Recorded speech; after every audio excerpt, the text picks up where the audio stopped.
toolbar at the bottom of the iPad home screen is called the dock. It can store frequently used apps or those you accessed recently, sparing you from having to hunt through multiple screens or folders to find certain apps. You can also use the dock to multitask by opening 2 or more apps in split view mode. Click the pop-up in the top corner of the screen to watch the dedicated multitasking tutorial if that's something you'd be interested in. On the left side of the dock are apps that you've pinned that you can always access at any time. These apps only exist on the dock and not on your home screen. However, the apps on the right side of the dock are your recent apps, and these can change depending which apps you've used recently.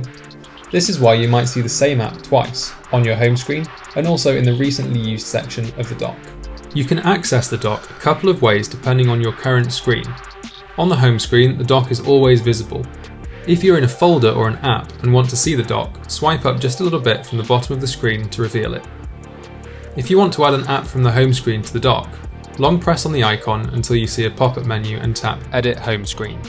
This takes you into what's called jiggle mode. The icons will start jiggling and you can hold down the icon and drag it into the left of the dock. Tap the Done button in the upper right to stop the jiggling.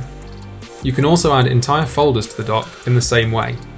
As you add more icons, the existing dock icons shrink, even more so if you hold your iPad in portrait mode. Different sized iPads can have a different number of apps in the dock, so experiment with your iPad to see just how many icons you can squeeze in.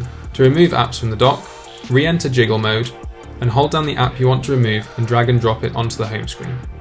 To delete an app that's on the dock, enter jiggle mode and tap the X on the icon to fully delete it. Tap delete again on the confirmation message and the app will be fully removed from your iPad.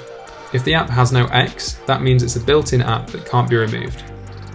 You can change the order of the apps in the dock by entering jiggle mode and dragging and dropping any app to move it into a different spot in the dock. The dock reserves space for recently accessed or suggested apps, which appear on the right of this horizontal divider. As you open new apps, you'll notice that their icons appear in this section of the dock, replacing one of the older icons. This section can hold as many as 3 apps. To remove an app from the recently used section, enter jiggle mode and tap this minus button to remove the app. Deleting the icon from the recent apps section doesn't remove the app from your iPad, it just removes it from the dock. If you don't want to see any recently used apps in the dock, you can disable this feature by opening Settings and scroll down to Home Screen and Dock. At the bottom of the screen, turn off the Show Suggested and Recent Apps setting. Return to the home screen and you'll see that your recent apps no longer appear in the dock.